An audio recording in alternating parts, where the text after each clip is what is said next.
Selamat datang di IAIN Jember, Pusat Kajian dan Pengembangan Islam Nusantara di Indonesia.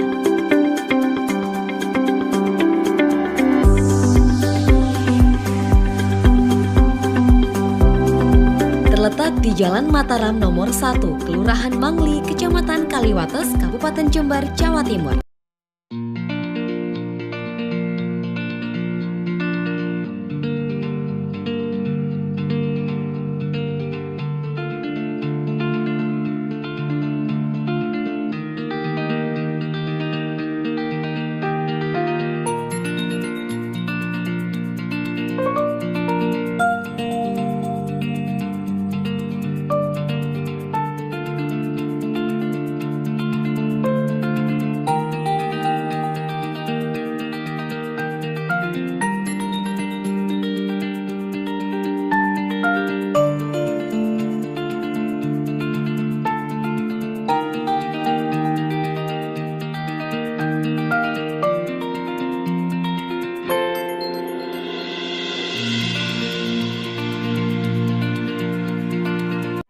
Ya, baiklah. Assalamualaikum warahmatullahi wabarakatuh. Apa kabar semuanya? Semoga kalian yang ada di sana selalu ada di lindungan Allah Subhanahu wa taala dan dijauhkan dari segala macam penyakit. Amin. Langsung saja ya. Di sini saya beserta rekan-rekan saya dari kelompok 2 akan menjelaskan tentang kedudukan kepemimpinan dalam manajemen dan organisasi pendidikan. Yang mana penjelasan pertama akan dijelaskan oleh rekan saya Niswatin Ahmad. Kepadanya saya persilahkan. Assalamualaikum warahmatullahi wabarakatuh. Di sini kami dari kelompok 2 yang ingin mempresentasikan tentang kedudukan kepemimpinan dalam manajemen dan organisasi pendidikan. Saya Niswatin Ahmad. Saya di sini akan menjelaskan tentang pengertian manajemen dan fungsi manajemen. Yang pertama yaitu pengertian manajemen. Tentunya teman-teman sudah banyak yang mengerti apa itu manajemen. Kata manajemen berasal dari bahasa Inggris yang dikembangkan dari kata to manage yang berarti mengatur atau mengelola. Secara etimologi, manajemen dapat diartikan sebagai proses yang terdiri dari fungsi dan tindakan-tindakan seperti perencanaan, pengorganisasian, pergerakan, dan pengawasan. Itu untuk dikembangkan segala upaya dalam mengatur dan mendaya gunakan sumber daya manusia serta sarana prasarana untuk mencapai tujuan yang telah ditetapkan. Selanjutnya, saya mengutip pendapat dari George Terry yang dari judul bukunya Principles of Management. Dia menyatakan manajemen adalah pencapaian tujuan-tujuan yang telah ditentukan melalui atau bersama-sama dari usaha orang lain. Selanjutnya, saya akan menjelaskan tentang fungsi manajemen. Di sini saya mengutip 2 pendapat, yaitu yang pertama menurut George Terry. Dia menyatakan pendapat fungsi manajemen adalah serangkaian elemen dan subbagian tubuh yang berada di manajemen, sehingga subbagian tubuh tersebut bisa melaksanakan fungsi manajemen sesuai dengan tujuan yang telah ditetapkan. Selanjutnya, pendapat kedua yaitu dari Manulang. Dia menyatakan pendapat fungsi manajemen adalah serangkaian pekerjaan atau kegiatan yang dilakukan dari awal sampai akhir tercapainya tujuan. Dan di sini saya juga mengutip 4 fungsi dari manajemen, yaitu dari kutipan George Terry. Yang pertama yaitu planning, organizing, executing, dan controlling. Yang pertama yaitu planning. Planning atau perencanaan ini merupakan fungsi yang sangat penting dan merupakan langkah awal untuk melakukan segala kegiatan atau pekerjaan supaya bisa mencapai tujuan yang diinginkan. Saya contohkan seperti halnya kalian mau mengadakan pesta ulang tahun. Tentunya kalian melakukan perencanaan terlebih dahulu untuk menghindari hal-hal yang tidak diinginkan. Misalkan kalian akan mengundang teman atau kerabat kalian 80 orang, tetapi yang datang 90 orang atau lebih dari 80 orang yang kalian tentukan di awal. Maka dari itu perencanaan ini merupakan langkah awal dan yang sangat penting untuk melakukan segala pekerjaan atau kegiatan untuk mencapai tujuan yang diinginkan. Selanjutnya yang kedua yaitu pengorganisasian. Pengorganisasian ini merupakan serangkaian orang Selanjutnya yang kedua yaitu pengorganisasian. Pengorganisasian ini merupakan serangkaian pekerjaan yang melibatkan banyak orang dalam suatu unit-unit tertentu. Karena setiap manajer atau pemimpin itu bisa menyusun program atau menetapkan program, dan dengan dibantu dengan sekelompok orang untuk bisa mencapai program tersebut dan bisa terlaksana dengan sukses. Yang ketiga yaitu actuating atau pergerakan. Pergerakan adalah suatu tindakan untuk mengusahakan agar semua anggota kelompok bekerja dengan maksimal mungkin untuk mencapai tujuan atau sasaran yang sesuai dengan perencanaan manajer dan usaha-usaha bawahannya. Selanjutnya yang terakhir yaitu pengawasan. Pengawasan atau pengendalian adalah salah satu fungsi manajemen yang berupa mengadakan penilaian atau evaluasi, sehingga apa yang dilakukan bawahan dapat diarahkan ke jalan yang benar.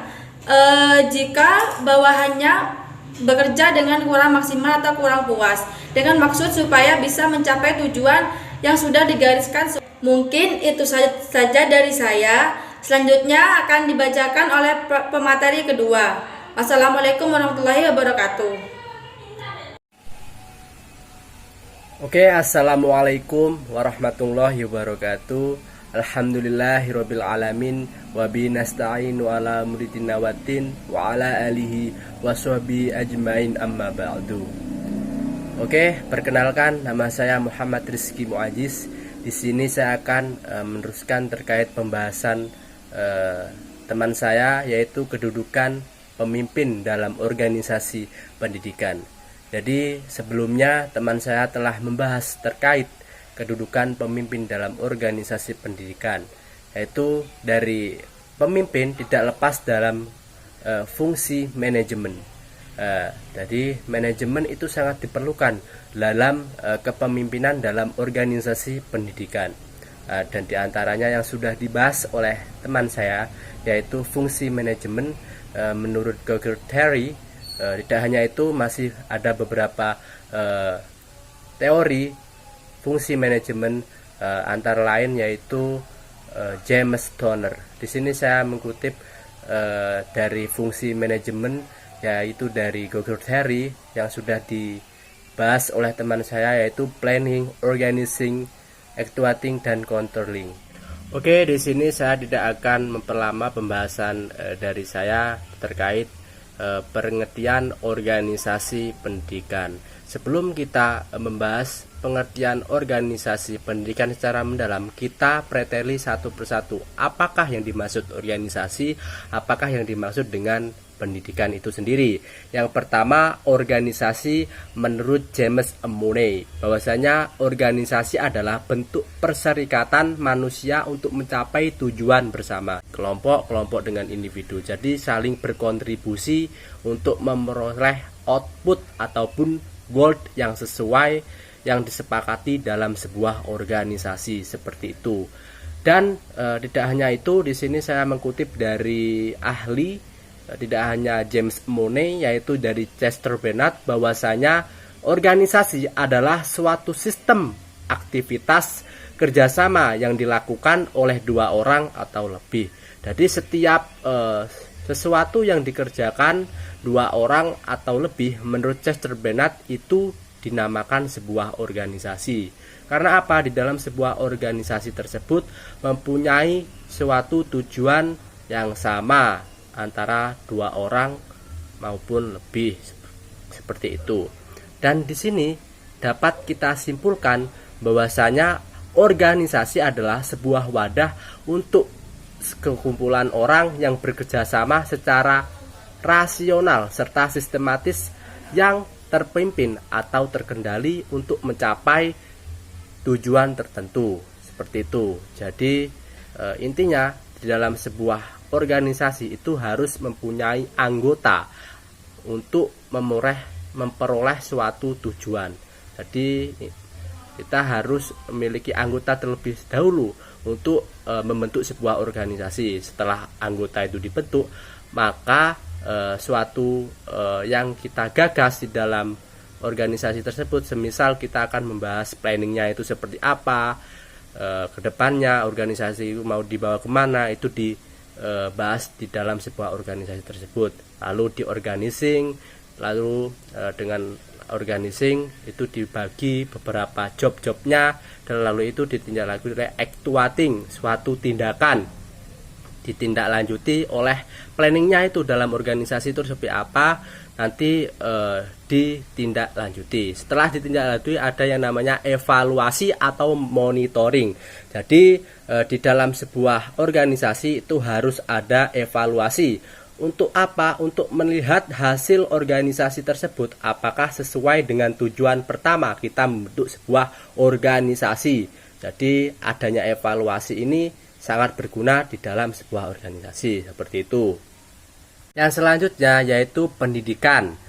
Menurut Undang-Undang Nomor 20 Tahun 2003, pendidikan ialah usaha sadar terencana untuk mewujudkan suatu proses belajar mengajar antara peserta didik dan pendidik. Jadi di sini peserta didik diwajibkan untuk memberikan suatu sumbangsih untuk memprioritaskan kepada peserta didik untuk mengembangkan skill, potensi, kreativitas, nilai-nilai spiritual supaya bisa berguna bagi masyarakat, lingkungan, dan negara. Seperti itu menurut Undang-Undang Nomor 20 Tahun 2003. Dan tidak hanya dari Undang-Undang Nomor 20 Tahun 2003, di sini saya juga mengutip perkataan Bapak Pendidikan yaitu Ki Hajar Dewantoro, bahwasanya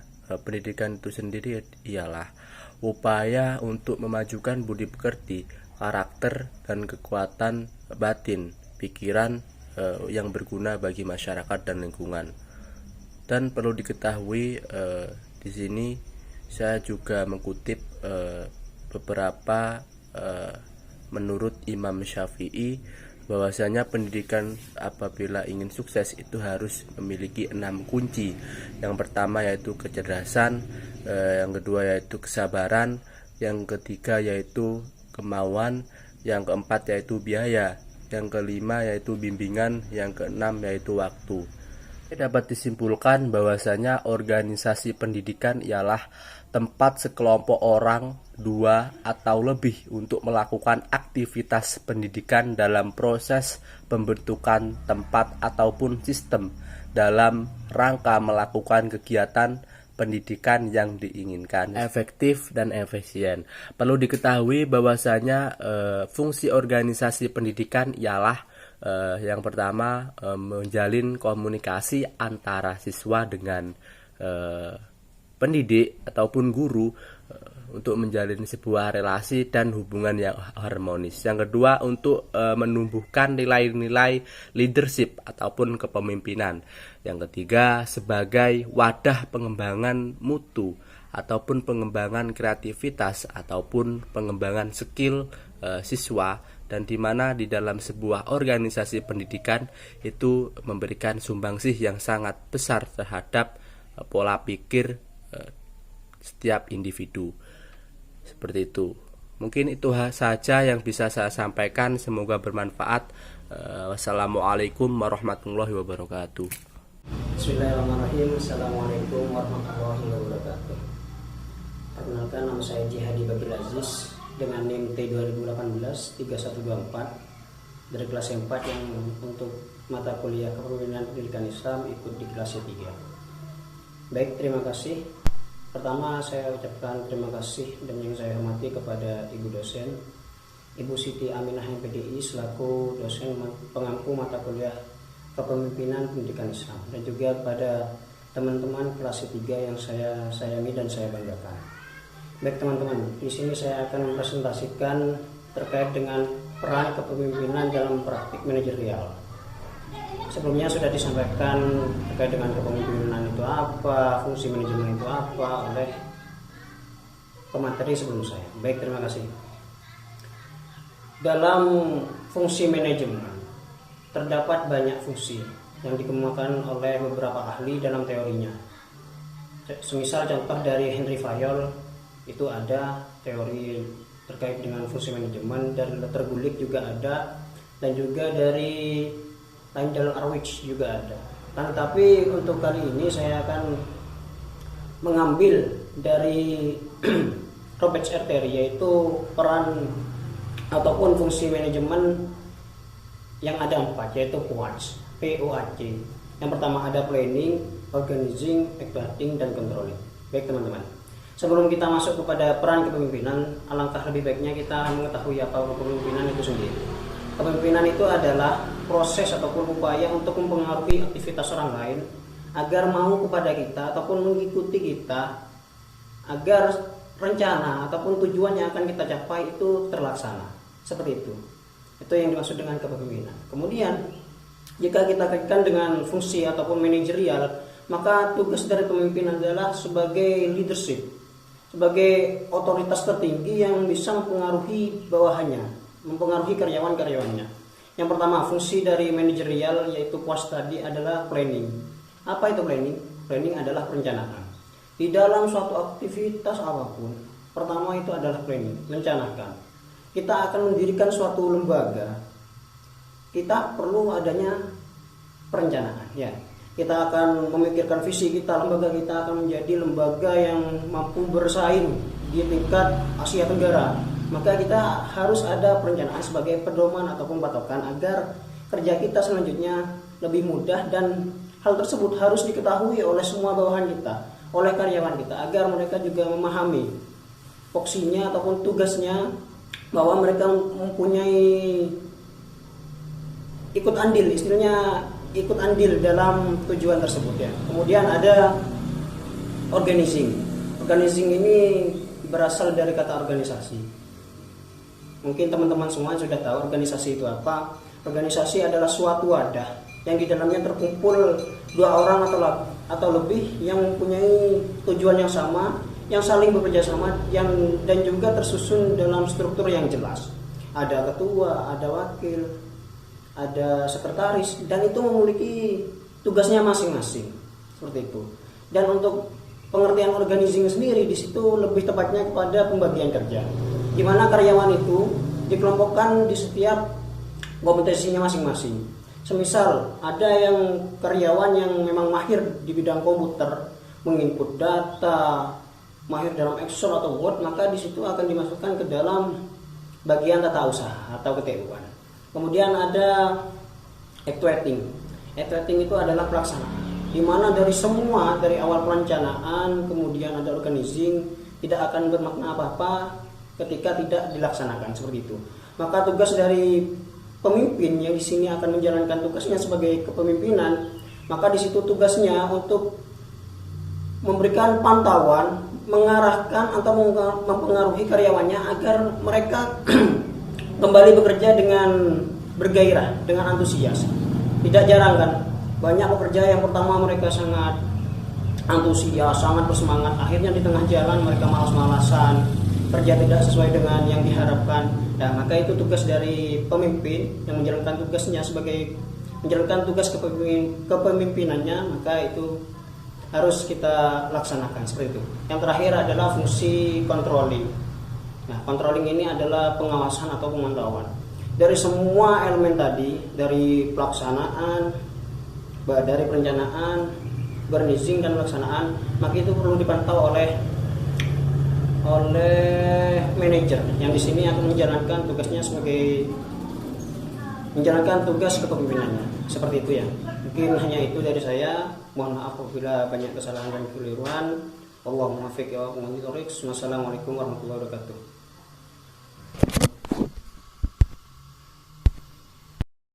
Assalamualaikum warahmatullahi wabarakatuh. Nama saya Melinda Foni Agustin. Di sini saya akan melanjutkan presentasi dari pemateri sebelumnya. Nah, di sini saya akan menjelaskan tentang hubungan kepemimpinan, manajemen, dan juga organisasi pendidikan. Nah, ketiga unsur tersebut atau ketiga komponen tersebut adalah unsur-unsur yang ikut andil langsung dalam suatu lembaga pendidikan, dan ketiga unsur tersebut adalah ketiga unsur yang saling berkaitan dan tidak dapat dipisahkan. Tidak dapat dipisahkan untuk mengelola dan mengembangkan suatu pendidikan. Berikut adalah hubungan dari ketiga komponen tersebut. Nah, yang pertama adalah ketiga komponen tersebut sangat berperan penting dalam memajukan dan mengembangkan suatu pendidikan, terutama dalam sektor pengembangan sumber daya manusia. Pengembangan sumber daya manusia dari lembaga itu sendiri. Dan yang kedua adalah hubungan kepemimpinan, manajemen, dan juga organisasi pendidikan adalah bertujuan berdasarkan visi misi. Jika mereka saling berhubungan dengan baik, maka tujuan yang sudah dibuat dari awal perencanaan itu akan berjalan lancar sesuai dengan visi dan misi pendidikan tersebut. Dan yang terakhir adalah jika mereka memiliki hubungan yang baik, maka suatu tujuan akan berjalan secara efektif dan juga efisien. Maka, dari apa yang sudah saya jelaskan tadi, dapat diambil kesimpulan bahwa hubungan kepemimpinan, manajemen, dan juga organisasi pendidikan itu tidak dapat dipisahkan antara satu dengan yang lain, karena komponen-komponen tersebut dapat berkaitan langsung untuk mengelola, mengembangkan, dan memajukan suatu pendidikan tersebut. Mungkin sekian dari saya, kurang lebihnya mohon maaf. Assalamualaikum warahmatullahi wabarakatuh. Ya, assalamualaikum warahmatullahi wabarakatuh. Nah, di sini saya akan melanjutkan penjelasan dari pemateri yang sebelumnya ya. Dan kebetulan saya di sini akan menjelaskan tentang poin yang keempat, yaitu tentang peran kepemimpinan dalam perilaku organisasi pendidikan. Nah, sebelum itu saya akan menjelaskan tentang pengertian peran terlebih dahulu, sedikit saja, dan mungkin nanti kalau ada dari penjelasan saya yang kurang dimengerti atau kurang paham, bisa langsung ditanyakan ke saya, mungkin kalau saya bisa jawab. Tapi nanti kalau memang saya ada kesulitan untuk menjawab, nanti bisa langsung ditanyakan ke dosen pengampu mata kuliah ini. Nah, kita lanjutkan ke peran ya. Nah, maksud dari peran yang saya pahami di sini, peran di sini tuh merupakan aspek dinamis dari suatu kedudukan atau status, atau juga bisa dikatakan sebagai bentuk perilaku yang diharapkan dari seseorang pada situasi sosial tertentu. Maksudnya itu gimana? Ya, seperti halnya gini loh. Jika seseorang itu sudah menjalankan hak dan kewajibannya, maka ia sudah menjalankan perannya, seperti itu. Nah, seorang pemimpin di sini, entah itu pemimpin di lembaga pendidikan atau lembaga-lembaga lainnya, tentu saja yaitu mempunyai peranan penting yang harus ia lakukan dalam organisasi atau lembaga yang pemimpin itu pimpin gitu. Nah, intinya dalam setiap kedudukan, entah itu sebagai seorang pemimpin, entah itu sebagai seorang staf, atau sebagai karyawan lainnya, tentu saja mereka itu semua mempunyai peranan yang harus ia jalankan melalui berbagai perilaku dan tindakan-tindakan yang ia tunjukkan, seperti itu. Nah, Peran kepemimpinan yang dimaksud di sini itu bisa dikatakan sebagai seperangkat perilaku yang diharapkan atau dilakukan oleh seseorang sesuai dengan kedudukannya. Misalkan ya sebagai pemimpin ya kedudukannya, berarti ia itu menjalankan perannya layaknya sebagai seorang pemimpin, seperti itu. Seperti dalam pengaplikasiannya itu sudah dicontohkan loh oleh Nabi kita, Nabi Muhammad Shallallahu Alaihi Wasallam. Allahumma sholli alaihi. Nah, itu dibagi menjadi 2 bagian. Yang pertama ada servan atau pelayan. Maksudnya ini seperti memberikan pelayanan kepada anak buahnya untuk mencari kebahagiaan dan membimbing mereka menuju ke dalam kebaikan, seperti itu. Dan yang kedua itu ada guardian atau penjaga. Maksudnya itu seperti menjaga komunitas Islam dari bangsa tirani atau dari tekanan-tekanan yang berasal dari luar gitu. Seperti yang diungkapkan oleh hadis Sahih Muslim, bahwasanya pemimpin bagi Muslim adalah perisai bagi mereka, seperti itu. Nah, di sini saya juga mengutip dari pendapatnya Nanus. Beliau itu membagi 4 peran kepemimpinan yang efektif. Apa saja? Yang pertama itu ada sebagai penentu arah, yang kedua sebagai agen perubahan, yang ketiga sebagai juru bicara, dan yang keempat sebagai pelatih. Nah, maksudnya itu apa? Kan masih ada yang belum paham ya.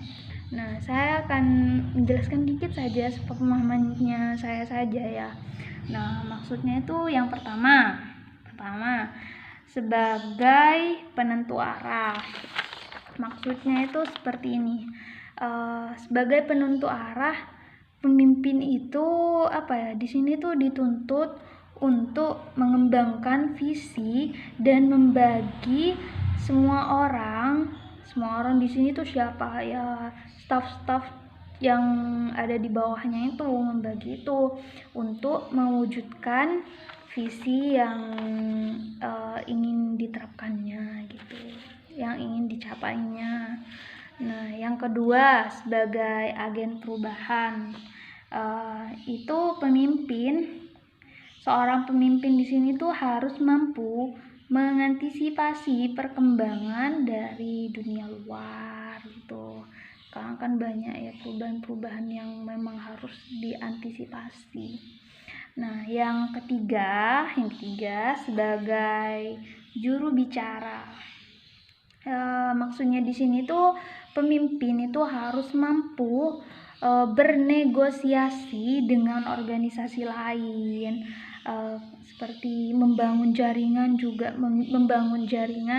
dengan jaringan kerja ya, bukan jaringan kerja dengan organisasi lain. Terus memberikan gagasan sumber daya atau informasi bagi organisasi, seperti itu. Terus yang keempat atau yang terakhir yaitu sebagai pelatih. Maksudnya itu apa ya, seperti gini, pemimpin itu harus memberdayakan staf dan pegawai-pegawainya agar mereka itu mempunyai semangat yang tinggi untuk mengejar visi yang ingin dicapainya, seperti itu. Dalam organisasi pendidikan ya tentu saja kepemimpinan itu sangat dibutuhkan. Biasanya dalam organisasi pendidikan kepemimpinan itu biasa kita kenal dengan apa yuk? Dengan sebutan kepala sekolah ya, kepala sekolah, yang mana sebagai pemimpin lembaga pendidikan, kepala sekolah di sini tuh harus tentu saja mempunyai tugas dan melaksanakannya dan seperti mengawasi aktivitas kegiatan-kegiatan yang dilakukan di sekolah itu, seperti juga menyusun tujuan dari sekolah itu, visinya, misinya, terus memelihara kedisiplinan dari peserta didiknya gitu. Jika peserta didiknya itu melakukan suatu hal yang seharusnya tidak dilakukan, seperti misalnya membuang sampah sembarangan, itu ya ditegur aja sudah cukup gitu. Terus mengevaluasi pembelajaran yang dicapai demi kebaikan untuk kedepannya, seperti itu. Nah, kesimpulan dari saya di sini, pemimpin yang efektif adalah pemimpin yang memiliki kemampuan untuk berperan aktif dalam melaksanakan peran kepemimpinan yang sudah saya sebutkan tadi ya. Menurut Nanus yang ada 4, apa saja? Ada yang lupa? Ya enggak lah, kan cuma 4 ya. Seperti baik itu sebagai penentu arah, sebagai agen perubahan, sebagai juru bicara atau pelatih, untuk meningkatkan semangat kerja bagi pegawai pada suatu organisasi pendidikan atau organisasi lainnya. Nah, peran tersebut itu mempunyai pengaruh jika para pemimpin memiliki kemampuan dalam menerapkan gaya kepemimpinan untuk menggerakkan pengikut ke arah pencapaian visi organisasi. Memadukan gaya kepemimpinan dengan karakteristik pengikut itu, jika memadukan itu, maka organisasi yang dipimpinnya itu insya Allah akan menuju ke dalam kesuksesan. Nah, mungkin itu saja dari saya. Sekian, terima kasih. Kurang lebihnya mohon maaf, dan materi selanjutnya akan dipresentasikan oleh rekan saya. Sekian dari saya. Wassalamualaikum warahmatullahi wabarakatuh.